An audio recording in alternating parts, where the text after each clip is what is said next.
اعوذ باللہ من الشیطان الرجیم بسم اللہ الرحمن الرحیم رب اشرح لی صدری ویسر لی امری واحلل عقدۃ من لسانی یفقہوا قولی۔ ٹی وی ٹوڈے کے پروگرام چراغ راہ میں خوش آمدید۔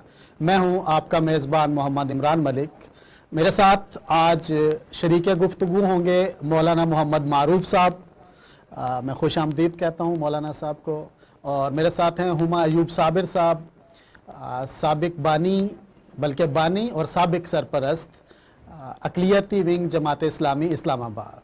ناظرین، اللہ رب العزت نے قرآن پاک میں فرمایا کہ اللہ رب العزت تمہیں اس بات کی اجازت دیتا ہے کہ جن لوگوں نے تمہیں گھروں سے نہیں نکالا اور تمہارے سے جنگ نہیں کی، تم ان کے ساتھ اچھا سلوک کرو، بھلائی کا سلوک کرو۔ اس کے ساتھ ساتھ حضور نبی کریم صلی اللہ علیہ وسلم نے فرمایا کہ خبردار جس کسی نے اسلامی ریاست کے اندر کسی معاہد، کسی ذمی یا اقلیتی فرد پر ظلم کیا، اس کا حق غصب کیا اور اس کو اس کی استطاعت سے زیادہ تکلیف دی یا اس کی رضا کے بغیر اس سے کوئی چیز لے لی، تو روز قیامت میں اس کی طرف سے مسلمان کے خلاف جھگڑوں گا۔ ناظرین، اسلامی ریاست میں کسی بھی اقلیت کو یہ تحفظ فراہم کیا گیا ہے، لیکن ہمارے ہاں کئی واقعات ایسے رونما ہو چکے ہیں جو کہ ہمارے اسلام کی اصل تعلیمات سے ہٹ کر ہیں، جس کا اسلام نے حکم نہیں دیا، حضور نبی کریم صلی اللہ علیہ وسلم نے جس کا حکم نہیں دیا، بلکہ اقلیت کو واضح الفاظ میں تحفظ فراہم کیا کہ اگر کوئی مسلمان تکلیف دے گا تو قیامت کے دن میں اس کا گریبان پکڑوں گا۔ لیکن یہاں کیا ہوتا ہے کہ علامہ اقبال نے کہا تھا، کسے خبر تھی کہ لے کے چراغ مصطفی جہاں میں آگ لگاتی پھرے گی بولہ بھی۔ ناظرین، کل جو کچھ سیالکوٹ میں ہوا اور پھر اس کے بعد اس سانحے پہ جس طرح سے ہمارے ہاں وہ لوگ جن کا دین سے تعلق نہیں ہے، جن کا دین سے خدا واسطے کا بیر ہے، وہ فوراً دین کے خلاف علم لے کر نکل آتے ہیں اور اس سارے کچھ کا ذمہ دار دین کو ٹھہراتے ہیں۔ جبکہ میں نے قرآن کی آیات آپ کے سامنے بیان کی، حضور نبی کریم صلی اللہ علیہ وسلم کا فرمان آپ کے سامنے بیان کیا۔ تو اقلیت ہمارے لیے ہماری ذمہ داری ہے، ان کا تحفظ ہماری ذمہ داری ہے۔ آج اسی موضوع پر ہم گفتگو کریں گے۔ مولانا صاحب، اقلیت کے حوالے سے حضور نبی کریم صلی اللہ علیہ وسلم اور قرآن کی تعلیمات سے ہمیں کیا سبق ملتا ہے؟ بہت شکریہ۔ بسم اللہ الرحمن الرحیم، الحمدللہ والصلاة والسلام علی رسول اللہ، وبعد۔ اعوذ باللہ من الشیطان الرجیم، بسم اللہ الرحمن الرحیم۔ لا ينهاكم الله عن الذين لم يقاتلوكم في الدين ولم يخرجوكم من دياركم أن تبروهم وتقسطوا إليهم إن الله يحب المقسطين، صدق الله العظيم۔ وقد قال النبي صلى الله عليه وسلم من قتل معاهدا لم يرح رائحة الجنة، رواه البخاری۔ حضرات محترم، اسلام دینی رحمت ہے، اسلام دینی انسانیت ہے، اور اسلام سب کے لیے امن فراہم کرتا ہے، اور خصوصاً جو اقلیت ہے ان کو وہ جو حقوق اسلام نے دیا ہے اور اسلام نے ان کو حفاظت کیا ہے اور ان کو جو حق دیا ہے، وہ حق میرے خیال میں اسلام کے علاوہ کسی اور دین اور مذہب میں نہیں ہے۔ اللہ تعالیٰ نے سورۃ ممتحنہ میں ایک اسلامی ریاست کی خد و خال بیان کیا ہے۔ ان میں سے ایک آیت اللہ تعالیٰ نے بیان فرمایا ہے کہ اللہ تعالیٰ تمہیں منع نہیں کرتا ہے اس بات سے کہ جو لوگ تمہارے خلاف نہیں لڑتے اور تمہیں اپنی گھروں سے نہیں نکالتے، تم ان کے ساتھ نیکی کرو اور ان کے ساتھ عدل اور انصاف سے پیش آ جاؤ، یقیناً اللہ تعالیٰ انصاف اور عدل کرنے والوں کو پسند کرتا ہے۔ یہ آیت یہ ہمارے لیے اور تمام انسانیت کے لیے اور عالم کے لیے ایک بہترین اور زرین اصول ہے کہ جو مسلمانوں کے خلاف عملی طور پر برسری پیکار نہیں ہے یا ان پر کسی قسم کی کوئی ظلم اور زیادتی نہیں کرتے ہیں، ان کے ساتھ عدل اور انصاف کرے۔ دوسری بات جو اسلام میں یہ ہے کہ نبی کریم صلی اللہ علیہ وسلم جب حضرت علی کو رضی اللہ تعالیٰ عنہ کو یمن کی طرف بھیجا تو آپ صلی اللہ علیہ وسلم نے کیا ارشاد فرمایا ہے؟ وہ یہ ہے کہ آپ صلی اللہ علیہ وسلم نے فرمایا کہ من اسلم من یہودی او نصرانی، کوئی یہودی یا نصرانی اسلام لائے تو وہ مومنین میں سے ہوگا۔ جو ایک مومن کے لیے ہے ان کے لیے، جو ایک مومنین کے خلاف ہے تو وہ ان کے خلاف ہے، لیکن جو اپنی یہودیت اور نصرانیت پر باقی رہے گا تو اس کو کسی صورت میں کسی قسم کی کوئی امتحان اور آزمائش میں نہیں ڈالا جائے گا۔ یہ نبی کریم صلی اللہ علیہ وسلم کی ارشادی گرامی ہے۔ اور دوسری ارشادی گرامی جو میں کوٹ کیا، نبی کریم صلی اللہ علیہ وسلم نے فرمایا کوئی معاہد کو، کوئی مستامین کو جس کو اسلامی ریاست نے امان دیا ہے، امن دیا ہے، پناہ دیا ہے، اس کو قتل کرے گا تو یہ شخص قاتل جنت کی بو کو بھی نہیں سونگھے گا۔ اللہ اکبر۔ یہ بخاری میں روایت اور صحیح روایت ہے۔ اور تیسری جو روایت نبی کریم صلی اللہ علیہ وسلم نے فرمایا کہ جو معاہد کے ساتھ ظلم کرے گا او ان تقصہ حقا، یا اس کے حق کو مارے گا، او کلفہ فوق طاقتہ، یا اس کی طاقت سے زیادہ اس کو مجبور کرے گا کسی کام پر، او اخذ منہ شیئا بغیر طیب نفسہ، یا اس کی خوشی اور رضایت کے بغیر اس کی کوئی چیز کو قبضہ کرے گا، تو فَأَنَا حَجِيجُهُ يَوْمَ الْقِيَامَةِ، میں اس کی طرف سے اس آدمی کے خلاف لڑوں گا۔ یہ نبی کریم صلی اللہ علیہ وسلم نے جو فرمائے۔ اسی طرح واقعہ خیبر میں جو حالانکہ مسلمان کو سرزمین خیبر میں وہاں یہودی رہتے تھے اور وہاں خیبر میں مسلمان کو قتل کیا گیا اور وہاں سے لاش برآمد ہوئی، تو صحابہ کرام مدینہ منورہ آئے اور آپ صلی اللہ علیہ وسلم کے سامنے بیان فرمائے، تو آپ صلی اللہ علیہ وسلم نے یہودیوں کو بلائے اور بلا کر کے ان سے پوچھ گچھ کیا، تو یہودیوں نے کہا کہ ہمیں معلوم نہیں، ہم نے مارا نہیں ہے۔ تو آپ صلی اللہ علیہ وسلم چونکہ مسلمانوں کے پاس کوئی دلیل اور کوئی گواہ نہیں تھی، اس لیے آپ صلی اللہ علیہ وسلم مسلمانوں سے کہا کہ یا گواہ لائیں یا یہ کہ وہ قسم کھائیں گے۔ تو مسلمانوں نے کہا یا رسول اللہ وہ یہودی ہے، قسم کھائیں گے۔ تو آپ صلی اللہ علیہ وسلم نے فرمایا کہ اس کے علاوہ کوئی اور راستہ نہیں ہے کہ یا گواہ لائیں یا یہ کہ وہ قسم کھائیں۔ اس لیے آپ صلی اللہ علیہ وسلم نے فرمایا کہ مدعی کے لیے گواہ ہے اور جو مدعا علیہ ہے اس کے لیے جو ہے یمین اور قسم ہے، یا اقرار کریں یا یہ کہ وہ قسم کھائیں۔ اس لیے یہ جو واقعات ہے جو آپ کے سامنے، اسلام جو ہے، میں نے کہا کہ اسلام ایک دینی رحمت ہے۔ اور چوتھی مثال اس کے لیے یہ ہے کہ اسلام نے غیر مسلموں کے لیے بوقت ضرورت بیت المال میں سے ان پر نفقہ اور خرچ کیا ہے.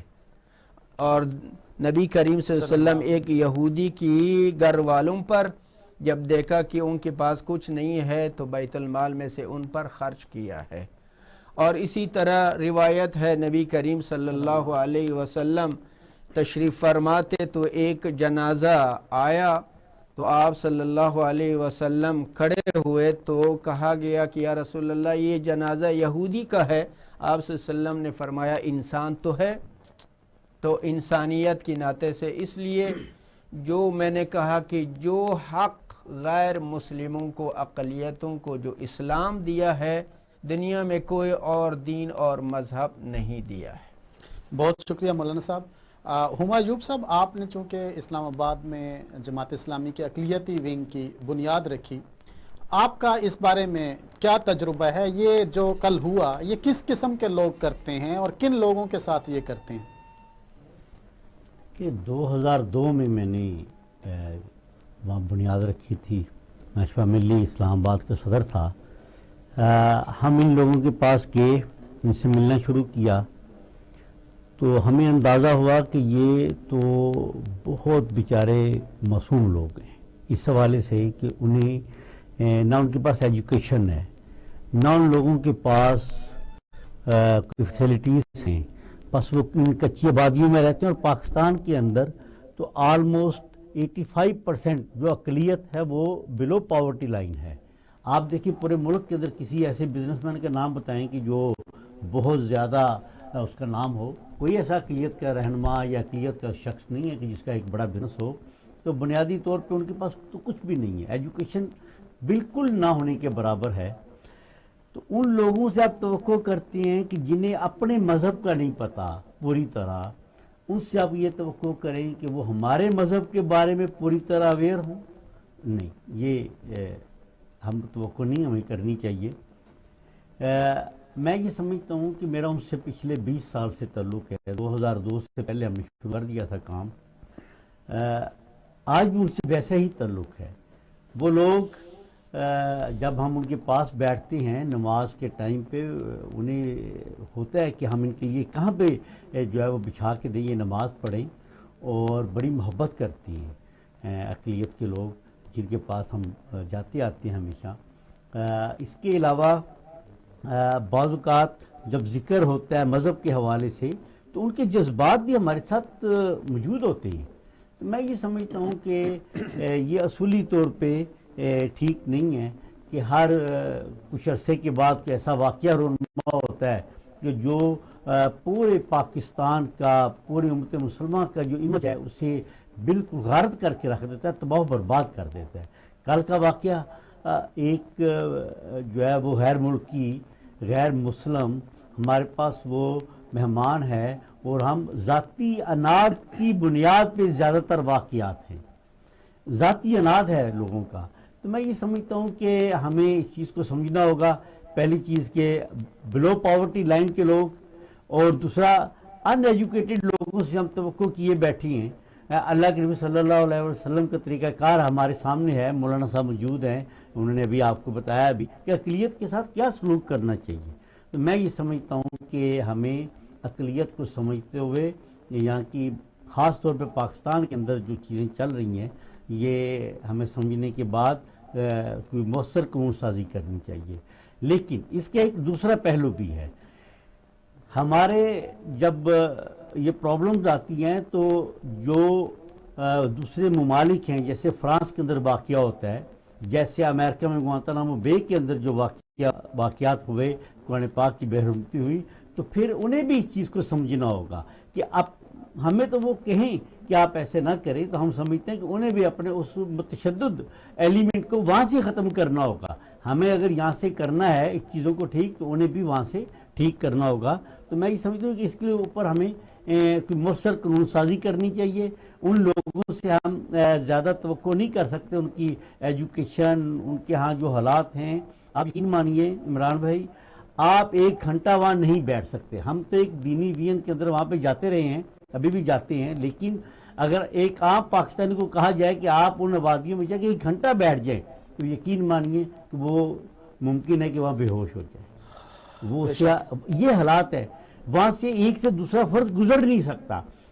تقریباً ایک مرلے کے اندر 4 6 10 10 لوگ رہتے ہیں اور ترس آتا ہے ان لوگوں پہ. ہمیں اس چیز کا خیال کرنا چاہیے. سافٹ اپروچ کے اندر اگر ہم دینی ایلیمنٹ کو لے کر چلیں تو انشاءاللہ تعالیٰ بلکہ انہیں اپنی دعوت سے روشناس کروائیں تو وہ لوگ ہمارے قریب آ سکتے ہیں, وہ ہماری دعوت کو سمجھ سکتی ہیں. یا فاقی مذہب اسلام تو اس کا ہمیں سافٹ اپروچ دیں گے تو اس کا فائدہ ہوگا. بہت شکریہ حمید صاحب. مولانا صاحب یہ رہنمائی کیجئے گا, جو لوگ یہ سارا کچھ کرتے ہیں اور اسلام کا وہ جو امیج ہے لوگوں کے سامنے پیش کرتے ہیں, تو کیا آپ نے ابھی حدیث بھی کوٹ کی کہ آپ صلی اللہ علیہ وسلم نے فرمایا کہ قیامت والے دن میں خود جو ہے نا وہ ان کے خلاف لڑوں گا. تو دنیا کے اندر ان کے حوالے سے کیا اسلامی ریاست کی ذمہ داری, بلکہ اسلامی ریاست نے ذمہ داری لی ہے, کیا ان پہ دیت ہوگی یا ان پہ جو ہے نا وہ قصاص واجب ہوگا, اور یہ کون کرے گا, اور اس کو مثال کیسے بنایا جا سکتا ہے؟ دیکھیں کہ اسلام میں اصول اور قواعد ہے, اور ان اصول اور قواعد میں سے ایک اصل جو بالکل متفق علیہ ہے اور اسلام بھی اس پر متفق ہے سب, اور بین الدول جو قانون اور دستور ہے, عالمی جو دستور ہے, وہ بھی اس قانون اور دستور کے مطابق, اصل کے مطابق چلتے ہیں. وہ قانون یہ ہے, اصل یہ ہے کہ ہر انسان بری ذمہ ہوتا ہے, اور اس کو عربی میں کہتے ہیں الاصل براءۃ الذمہ. براءۃ الذمہ کا معنی انسان پیدائشی طور پر بری ذمہ ہوتا ہے, درست, جب تک کہ یقین کے ساتھ اس پر دلائل کے ساتھ جرم ثابت نہ ہو جائے, اس وقت تک وہ انسان جو ہے بری ذمہ ہوتا ہے. اس لیے اللہ تعالیٰ نے بھی فرمایا کہ اللہ ان لوگوں کو اس وقت تک ہلاک نہیں کرے گا جب تک کہ ان کے پاس رسول نہیں بھیجے گا. وَمَا كُنَّا مُعَذِّبِينَ حَتَّى نَبْعَثَ رَسُولًا. جب تک رسول نہیں بھیجتے تو اس وقت تک ہم کسی قوم کو ہلاک نہیں کرتے. کیوں؟ تاکہ کل یہ لوگ قیامت کے دن اللہ کے سامنے یہ نہ کہیں کہ ہمارے پاس کوئی رہنما کیوں نہیں بھیجے تاکہ ہم ان کو سنتے اور اس کو اتباع کرتے. اس لیے اتمامی حجت ضروری ہے. اب ایک آدمی, اگر یہ اصل ہے کہ ہر انسان بری ذمہ ہوتا ہے, اگر کسی پر جو تہمت آ جاتی ہے تو تہمت جب آ جائے تو یہ تہمت کو ثابت کرنا یہ بھی ایک دوسرے اصل ہے. تہمت کو اس کو ثابت کرنا یہ بھی مدعی کی ذمہ ہوتا ہے. جو مدعا علیہ ہے اس کی ذمہ نہیں ہوتا ہے کہ وہ اپنی براءت کو ثابت کر لے. مثلا جو آدمی جس کے ساتھ یہ واقعہ جو پیش آیا ہے, اگر اس نے یہ کام بالفرض کیا ہے تو جو کرنے والے ہے, جو مدعی ہے, تو اس کو چاہیے کہ گواہ لائے, گواہ سے ثابت کرے. تمام عدالتوں سے, ابتدائی عدالت سے لے کر وہاں سپریم کورٹ تک, تو مدعی کی ذمہ ہے کہ وہ دلائل لائے. اس مدعا علیہ کے خلاف کوئی, میں نے کہا کہ کوئی وہ نہیں ہے کہ وہ خود کو بری ذمہ ثابت کرے. تو اس سے اصل ہے. اور اس کے لیے باقی یہ ہے کہ یہ بھی ایک مسئلہ ہے کہ جب ایک آدمی متہم ہوتا ہے اور وہ گرفتار ہو جاتا ہے تو اس کی جو ہے بالجبر یا اس پر تشدد کر کے اس سے کوئی بھی بیانیہ لینا, یہ بھی جو ہے اسلامی نقطۂ نظر سے بھی غلط ہے اور قبول نہیں ہے. اور جو بین الاقوامی جو قانون اور جو دستور ہے اس کے مطابق بھی ایک جو ہے جو متہم ہے تو اس سے بالجبر بیانیہ، اس پر تشدد کر کے بیانیہ لینا بھی ٹھیک نہیں ہے۔ یہ جو ہے یہ اصل ہے جو کہ اس پر جو ہے متہم کی ذمہ نہیں ہے کہ وہ دلائل لائیں اور وہ گواہ لائیں، اور وہ بالکل اصولی طور پر بری ذمہ ہوتا ہے۔ جس نے یہ کام کیا ہے ان کی ذمہ ہے کہ یہ تمام دلائل اس کے خلاف ثابت کرے۔ اچھا، جو اس طرح کی کر دیا جو واقعہ، یہ واقعہ جو ہے یہ اسلام کی بھی بدنامی کے لیے ہے، یہ ریاست کے لیے بھی سبب بدنامی ہے۔ تو بنیادی طور پر ریاست کو چاہیے کہ ریاست جو ہے اس طرح کی وہ ایسے لوگوں کے خلاف جو ایکشن لے کہ تاکہ جو ہے آئندہ کوئی بھی اس طرح جو ہے وہ حرکت نہ کر سکے اور کوئی اس طرح کی واقعات پیش نہ آ جائے۔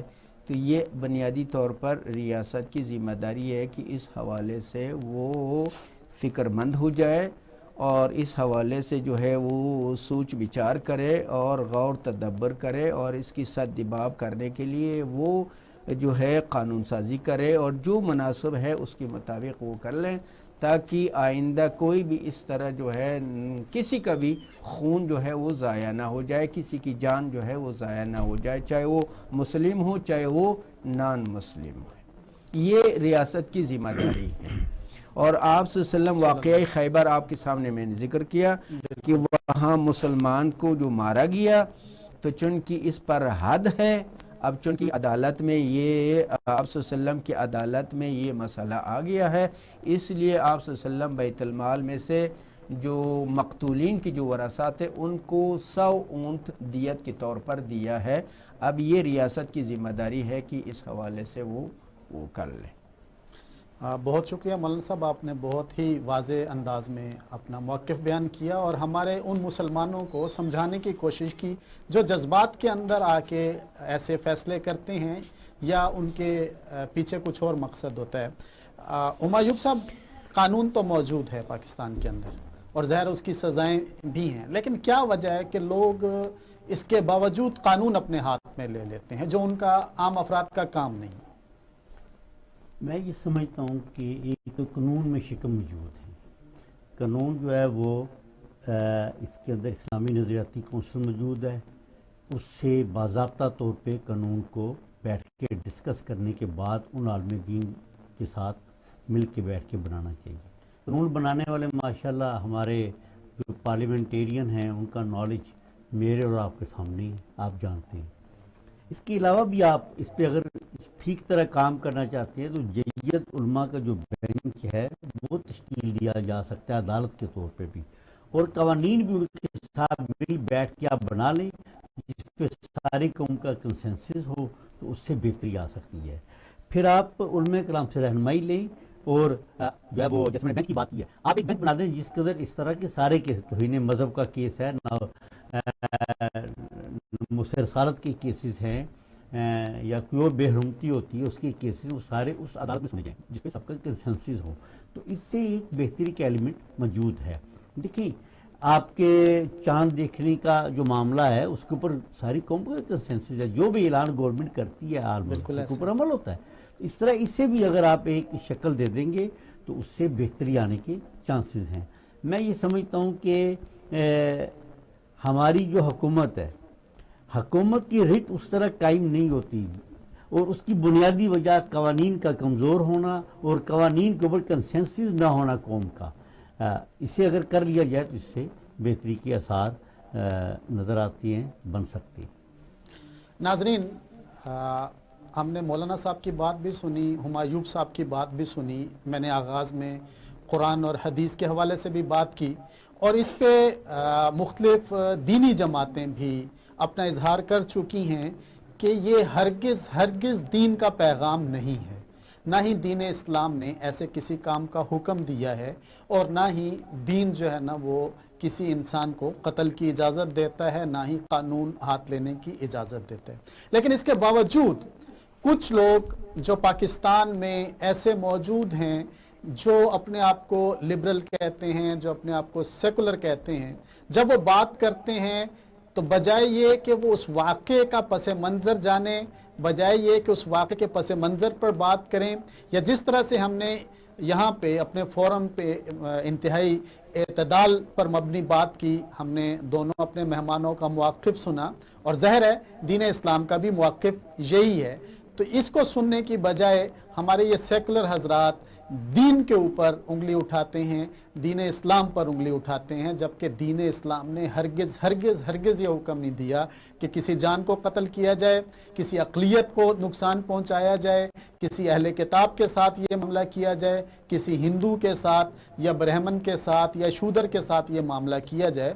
دین اسلام محبت سکھاتا ہے، اور اس کی مثال ہمارے سامنے موجود ہے۔ ہمایوں صاحب ایک ایسی دینی جماعت کو یہاں پہ ان کی نمائندگی کر رہے ہیں کہ جس نے وہاں پہ اسلام آباد میں پورا ونگ بنایا، اور ان کے ساتھ بہت زیادہ لوگ اقلیتی ونگ کے شریک بھی ہوئے۔ یہ وہ محبت ہے جو حضور نبی کریم صلی اللہ علیہ وسلم کی سیرت سے ہمیں ملتی ہے۔ ناظرین، نبی کریم صلی اللہ علیہ وسلم نے ایک لشکر کو مشرکین کا پیچھا کرنے کے لیے بھیجا، تو جب لشکر پہنچا مشرکین کے پیچھے تو باقی مشرکین تو بھاگ گئے، لیکن ایک مشرک نے وہاں پہ لا الہ الا اللہ محمد الرسول اللہ کہہ دیا۔ صحابہ نے اس کے باوجود اس کو قتل کر دیا۔ یہ بات جب حضور نبی کریم صلی اللہ علیہ وسلم تک پہنچی تو نبی کریم صلی اللہ علیہ وسلم نے اس پہ سخت سرزنش فرمائی، انہیں ڈانٹا اور کہا کہ تم نے اسے قتل کیوں کیا؟ تو صحابی نے جواب دیا کہ یا رسول اللہ صلی اللہ علیہ وسلم، وہ تو ہماری تلوار کی خوف سے کلمہ پڑھ رہا تھا۔ تو آپ صلی اللہ علیہ وسلم نے فرمایا کہ کیا تم نے اس کا دل چیر کے دیکھ لیا تھا کہ اس نے تلوار کی خوف سے کلمہ پڑھا ہے؟ جب کلمہ پڑھ لیا تھا تو اس کو قتل کرنا نہیں بنتا۔ خواہ کلمہ پڑھا ہو یا نہ پڑھا ہو، مجھے، آپ کو یا کسی اور فرد کو یہ اجازت نہیں ہے، اور نہ ہی وہ اسلام کی نمائندگی کر رہے ہیں۔ یہ بات بالکل واضح ہے، ہم نے علماء کا موقف سن لیا ہے کہ ایسے لوگ دین کی نمائندگی نہیں کرتے ہیں، انہیں دین کا بالکل پتہ نہیں ہے، یہ دین کو بالکل نہیں جانتے، نہ ان کی نمازیں مساجد کے اندر ہوتی ہیں، نہ ان کے روزوں کے اندر باقاعدگی ہوتی ہے، لیکن جب دین کو خراب کرنے کا معاملہ آتا ہے تو یہ لوگ اس طرح سے ہاتھوں کے اندر اسلحہ، ڈنڈا اور چھریاں لے کر نکل آتے ہیں، اور اس کا نقصان جو ہے نا وہ دین اسلام کو پہنچاتے ہیں۔ ناظرین، یہ دین کے اوپر الزام لگانا یہ ایک اور غلط حرکت ہے اور ایک اور بری بات ہے۔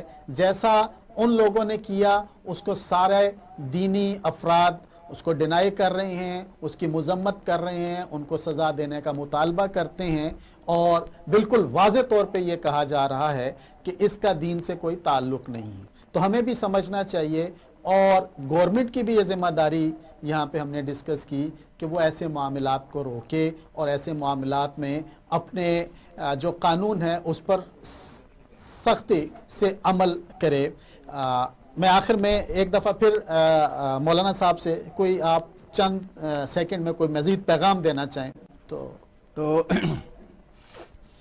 بات یہ ہے کہ اسلام جو ہے دینی، میں نے کہا، امن ہے، اور ہمارے پاس قرآن کریم موجود ہے، رسول اللہ صلی اللہ علیہ وسلم کی اقوال مبارک اور ان کی عمل موجود ہے۔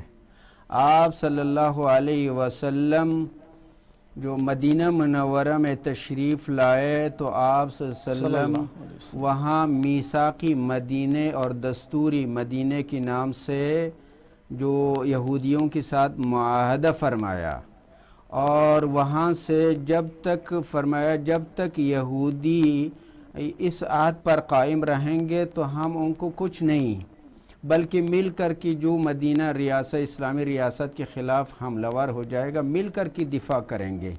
لیکن آپ صلی اللہ علیہ وسلم کبھی بھی کوئی یہودی کو مدینہ سے نکالا نہیں اور مارا نہیں جب تک کہ انہوں نے غدر اور عہد شکنی نہیں کیا۔